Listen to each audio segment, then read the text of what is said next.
que tout ça nani. Kabila est sorti tout haut et fort, il a dit il n'y aura pas de sélection. Si on savait qui on était réellement, jour Wanakaka, on allait brûler le Congo. Il fallait tout se dire qui ça, tout ça les locaux. Tellement que nous ne connaissons pas qui nous sommes réellement. Tova et Nabiso, Toz et la Kaka. Toz et la Kaka, les 30 ailleurs. Il est sorti haut et fort, il a piétiné l'accord de la Saint-Sylvestre. Le testament laissé par Etienne Wamulumba. Souffle na combat tiki. Kabila Nyati Yango Penda. Anyati Yango. Tout ça n'est le côté. Tout ça est le côté. On devait réagir fort, le peuple. Mais à faute n'a to yebi, tout ça bana été Yango Congo notre pays, na zone sous na vision. On a un travail de fond. On pouvait aussi se mettre debout et dire à Tshisekedi, nous refusons le dialogue. Mouto c'est un Rwandais, fois Kende. Parce qu'accord à Saint-Sylvestre, on a et glissa Joseph Kabila.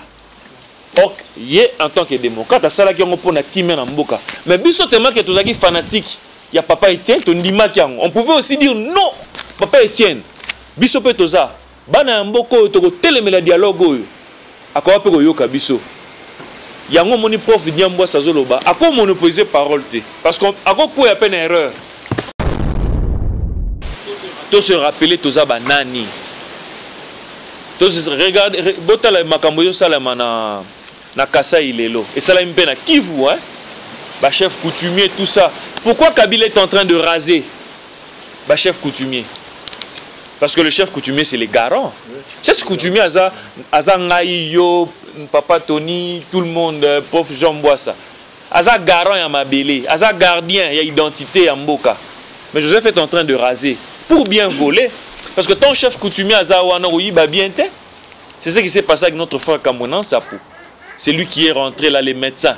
Au Baotuko Boma, on a le 6e là. Babomier parce qu'il ne pouvait pas bien voler, parce qu'il est gardien quelque part. Alors, Bissonion, c'est tous à la gardien en Mboka Bisso. Et puis 4, Tokoi n'a arrivé à Joseph Kabila. Donc, arrivé à Joseph Kabila, on a vision à Bisso en tant que Congolais, il y a un Penezo Balana parce que Kabila a sa pièce maîtresse, il y a Makambo et Salmanamboka. Il y a plus ou moins 80 fausses communes. Sincèrement, la cause Abino Tenga na une signification fausse commune. Vocabulaire, on a fausse commune, c'est grave. C'est grave. Même un enfant na Congo comme ah fausse commune mikolo na Congo pam ba so tourner fausse commune la kisini ah mabulu mo ba ocha ba tun mikolo na kati. C'est grave. C'est grave. Ngana yeba ki fausse commune te na yo yeba je suis sincère na yo yeba ma fausse commune peut-être on yo quand fausse commune tom sous ma toilette. Ba fausse commune to yebi maman ya Joseph ba yo la fausse commune boke babo dinda kunate. Mais trop yé bango na langage moussous c'est grave bandeko. Merci beaucoup chers amis fidèles téléspectateurs de la www.congofrance.com. Merci parce que vous êtes nombreux en train de nous suivre à travers le monde. C'est déjà votre émission Shotsam avec votre humble serviteur Yannick Wenge, Mouto Atonda Kibonzambe, Babi Zarouinda, Biso Tozara Lambogo, vraiment la race d'Afrique du Sud. Tozara partout, Tozara Cape Town, Tozara Durban, Tozara Johannesburg, Tozara Polokwane, Tozara partout au Bozo Biso. Mais on a vu qu'on a sur Bengiso partout, Tozara. Mais les autres, qui ont des réunions, il y a CMP, Congo, notre pays, pour parler le mouvement de Missika. On a beaucoup à faire d'ici, il y a des dégâts, en tout cas, Moulungeza va combattre dans le mouvement de Missika et vraiment na dégâts. Merci beaucoup. On a les boss, José Didi Pumba, pour toujours Moussala et Zogekito, on a Congo France. Merci beaucoup. Nos gens, c'est Ndiko le tout-puissant, Messieurs les millionnaires. Merci beaucoup encore. On a battu tout au bout de la Bisso. Le boss, Bovi Production, boss Yanni, les États-Unis. Vous avez toujours rebellé. Maman Nadine Malila, il y a Dr Abraham Ouamou Djilou. Merci beaucoup, Maman Mimindouba. Toujours nombreux en train de nous suivre à cette émission. Tout le monde, René au bon tour pour la suite de l'émission.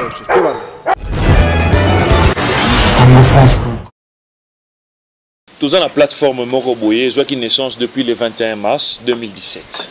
Tout Benyango Combo, Congo notre pays, en sigle CNP. mission ya CNP ezaki mingi mingi éveil na sensibilisation ya muntu congolais to éveiller à comprendre que yaza capable ya kolobela mboka na yende to sala ngo boye to za teka que non il faut Moïse Katumbi des fois ya soit André Kimbuta non Tony est capable, maman Jolie est capable de se lever à la télé partout. C'est mon pays. Tout le monde est américain. Moi je suis américain. Je suis sud-africain. Je suis fierté. Et ça, je suis éveillé quelque part. Des missions à Congo, notre pays. Donc, comme beaucoup de Congo, notre pays, Zoloba. Congo, notre pays. Donc, bino nyonso, il faut que soit conscience que je suis congolais. Balangage o ezalaka ozota monanzela mboka one ko bongana ngote. Cause la congolais eza malédiction. Eza biloko mo botozo plonger na ba pensée na biso na esprit et comme appel ya solo. A congolais kutaza mutakosa la confesse congolais za traître. Somalien pas trahira ndeko na été. Traîtrise eza ba valeur eza partout. Jalousie eza partout. Tata américain pas za jaloux. Mais problème eza wana te problème ezali ya conscience. Que j'ai conscience d'abord que je suis congolais, je dois m'élever pour mon pays, je dois me battre pour mon pays, je dois me battre pour les anti-valeurs. N'a imposé ma valeur na mboka nangai. Et surtout par rapport à la situation eza na mboka. Yango wana nde CNP Salema, Congo notre pays. Oyo photo le bela lelo. Soki mutaoza na liloba, a kolobela pe, alors peut ça peut point de vue par rapport à la plateforme wana. Je pense que la CLP dénomination, je ne sais pas si je suis dans l'esprit du prof, parce que je me tapais ici ordre du jour. Donc tu peux opérer sa vision. Donc vision à CNP Yangoana. Rappeler aux Congolais qu'il est Congolais. Koza Congolais. Faut yebare Koana.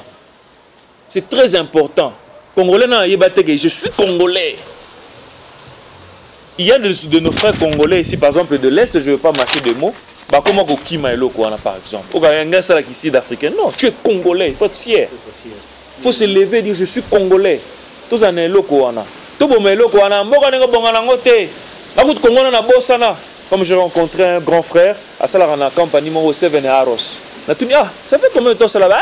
Ah, na vale na mboko 20 na bosala kumamba Congo wana wana kutumboka te. Il a oublié son identité. Quand tu oublies ton pays, tu oublies ta mère. Au bout c'est une identité na yo. À partir de Sangani Bofoto Yeba, nous sommes des Congolais, on doit prendre conscience de ça. Ozomona. Attendez, il faut Yeba. Qui ne combat parce que c'est mon pays, je suis Congolais, je dois récupérer mes valeurs, mon identité, ma culture. Tout ça, gardien Yambo Kanabiso.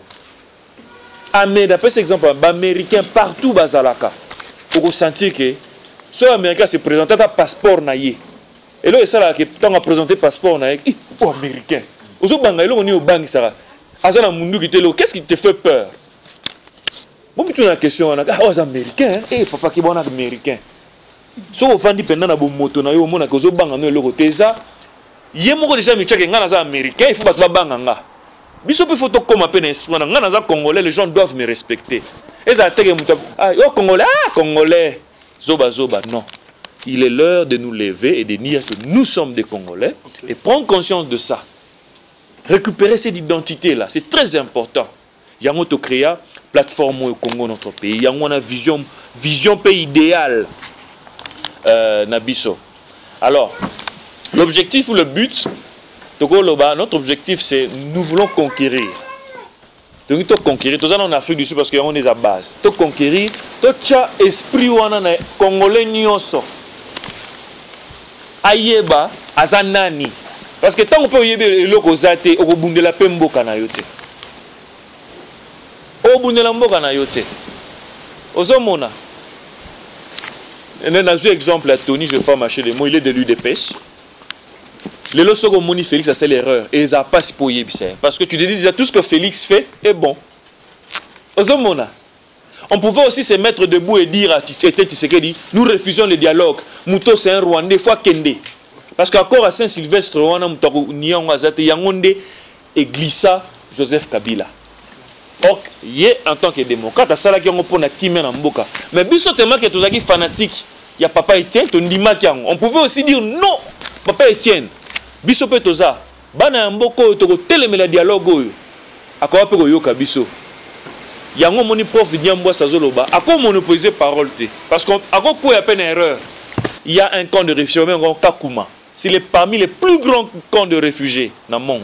Place dans mon Angelina Jolie, c'est une actrice azana école naïe on a place en cadre ba orphelin, ba mineur et tout. Mais baza awa ba dilarana ba shop et consort, ba ça la peu makamoussous, les Nigériens même et tout. Mais regardons nous le Congolais, quand on vient ici, qu'est-ce que nous faisons? On se dit déjà nous sommes moins que rien, tout ça la sentinelle autobing sécurité. Tomichi est déjà dans la position. Les Congolais peuvent éclairer. Ils comprennent que non, quand on a cause de la sécurité, on a cause de payer le comme sous. Tomichi est dans la zone où on est tika la peka bongo. Congolais face à la cas sécurité. Congolais face à la cas sécurité. Non, il y a des gens qui font ça sécurité. Non, il y a des gens qui font ça sécurité. Pendant ça là yango. Ozomona. Et ça système de pensée moko ba tche biso na mutu. Ozomona pas mutu ayaki wana. Or, c'est faux. On ne peut pas faire ça. On a beaucoup de valeurs. On peut faire aussi autre chose. C'est pas pour rien que la sagesse divine, Nzambe a pesa biso ba richesse wana na mboka. Ozomona, nous représentons beaucoup Congolais de Tozawa. Tozawa riche dans tout et pour tout. Na domaine nyonso ba tchaka biso, eza en Europe, Congolais ta soka zo tango mona kaka distinction. Nous sommes des hommes de valeur. Donc objectif à SNP yango wana, cette vision là, cet idéal, to se rappeler Tozawa nani. Regarde, botala makambo yo salama na Kasa Ilelo. Et ça la mpe na Kivu, hein? Ba chef coutumier, tout ça. Pourquoi Kabila est en train de raser ba chef coutumier? Parce que le chef coutumier, c'est les garants. Chef coutumier, aza ngai yo, papa Tony, tout le monde, prof Jean Boissa. Aza garant ya mabele, aza gardien ya identité ya mboka. Mais Joseph est en train de raser pour bien voler.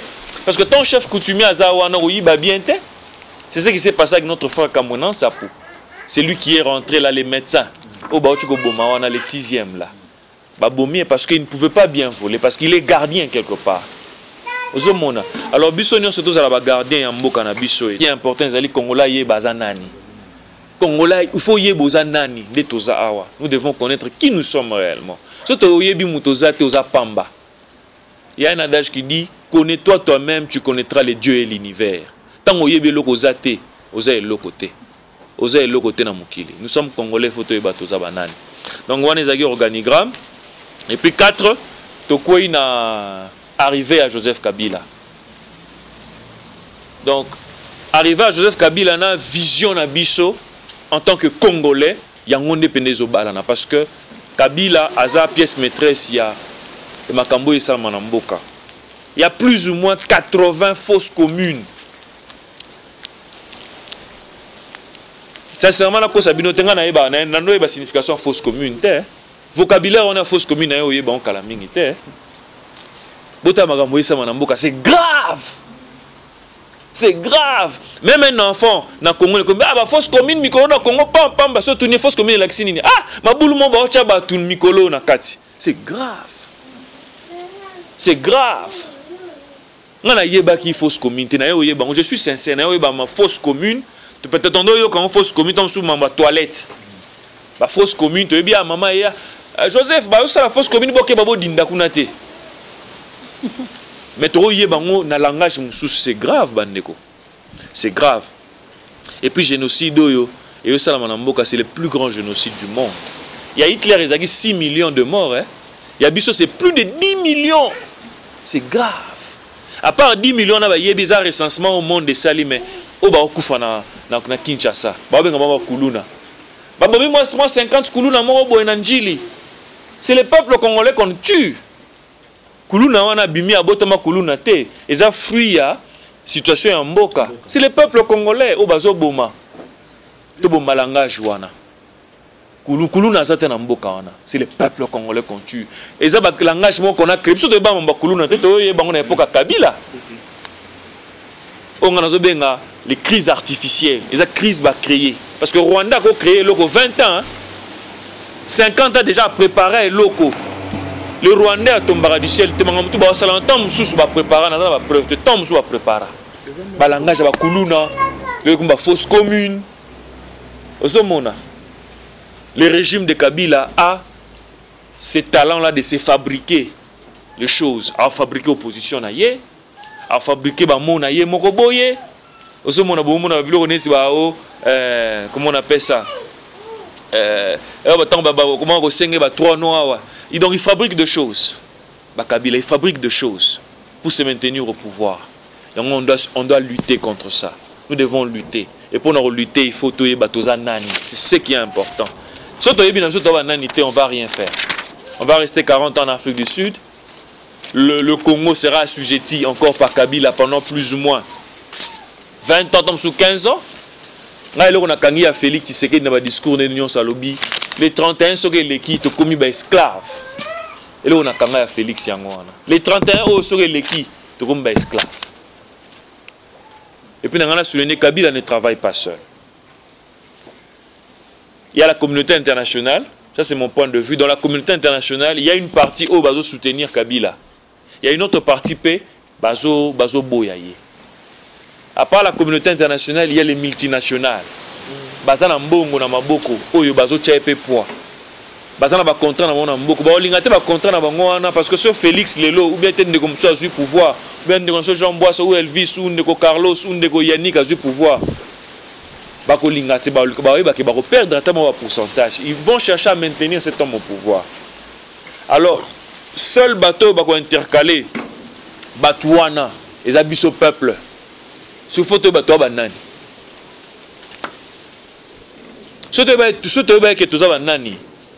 Kabila est sorti tout haut et fort, il a dit il n'y aura pas de sélection. Si on savait qui on était réellement, jour Wanakaka, on allait brûler le Congo. Il fallait tout se dire qui ça, tout ça les locaux. Tellement que nous ne connaissons pas qui nous sommes réellement. Tu vas un abisso. Tous et la caca. Tous et la caca les 30 ans. Il est sorti haut et fort, il a piétiné l'accord de la Saint-Sylvestre. Le testament laissé par Etienne Wamulumba. Souffle na combat tiki. Kabila nyati yango penda. Anyati yango. Tout ça n'est le côté. Tout ça est le côté. On devait réagir fort, le peuple. Mais à faute n'a to yebi, tout ça ba nante yango Congo notre pays, na zone sur na vision. On a un travail de fond. Il y a tout changer système de pensée. Congolais zanani. To koto cha esprit moussou. Ozomona, na stade mboke comme il faut comme un révolutionnaire. C'est que notre frère Ahmad Tungulu a fait dans le cortège à Kabila. À Bamba Sapatou. Ozomona, il faut comme une attitude vis-à-vis il y a situation en Mboka. Donc l'arrivée de Kabila et les Kabila sont inaperçus, on doit être là. Le roi de Jean Boisse à lobby que bataille FF bazan impliqué dans la situation en Mboka na bango. Parce que nous on pensait que le bilan qu'on a là, que nous avons sous Jean Boisse à contact parce qu'on a discuté avec lui il y a de cela quelques jours. Nous sous parti politique moi et cause à la Liboso. Pour na tous les dégâts, tant de nous tenir à dégâts, balles blanches et tout. Il faut toujours quelque part c'est prudence et mère de sûreté. Il faut être prudent. Parce que tant il y a eu ballon on a souffrir c'est pour le pays mais il y a des gens bah on met la champagne ailleurs. Bah on ne faut pas avoir ballon. Je peux citer le nom comme les gens comme les Moïse Katumbi, les Kamitak tout bazo mais la champagne na minute autant biso bah mon ancien abimisi batu. C'est un collabo mon ancien. Et le roi salanga na comme condamnango. Peuple congolais mta okufa. Bah membre à Boulou de Congo, c'est le peuple congolais. Parce que nous avons tendance à roloba. Peuple bande rouge, non, c'est le peuple congolais. Assujetti par un système de pensée. On va comprendre. Bah au Koufa. Mais il y a des gens qui font des réunions en Europe. Bazo Melara champagne avec l'argent du contribuable congolais, avec notre argent, le congolais. Bongo na bisu fa toza na mboka. Toujours nangote. J'ai des larmes aux yeux. Toujours nangote. Zomona. Nous avons tenu à balle blanche près de mourir. Balle blanche, on a mais il y a quelqu'un là, il fait de voyage de gauche à droite. Nous devons cesser de soutenir ces gens. Il faut s'élever nous-mêmes, Congolais. Donc c'est un peu ça en gros. La vision de SANP et puis voir dans quelle mesure nous allons accueillir Joseph Kabila, Hippolyte Kanambe ici en Afrique du Sud. Donc c'est un peu ça en gros. Donc c'est tout celui qui a un point de vue à donner. Donc voilà, mais je remets encore la parole à notre frère Jean Boisse. A vu le temps, on a la peine de moment joli, il faut l'oumoir déjà. Et tout, donc c'est un peu ça en gros. Merci. En fait, moi, je n'ai pas besoin de parole parce que je voulais que chacun mette son point de vue par rapport à l'ordre du jour. Si tout le monde est d'accord, de voter et puis de procéder point par point. Dans le lingue, il y a ordre du jour. Peut-être Toko Bandana point, il y a Souka Oezali, arrivé à Kabila. Parce que tout le monde je peux couper Sabino, moi. Et Yano, moi, ma réponse par rapport à Yango. Donc, Namon Nani Papa Nana a se déplacer. Est-ce que nous sommes d'accord pour l'ordre du jour? Je crois que l'une des choses que nous devons comprendre en tant que communauté et en tant que pays qui est en train de lutter pour sa délivrance, pour sa liberté, pour son indépendance, c'est un facteur de lecture et d'information. Le peuple congolais, tellement nous sommes en train beaucoup plus de rechercher la subsistance, nous n'allons pas vers l'information. Je pense que par rapport à mon travail en tant qu'éducateur, je passe le plus clair de mon temps sur l'Internet.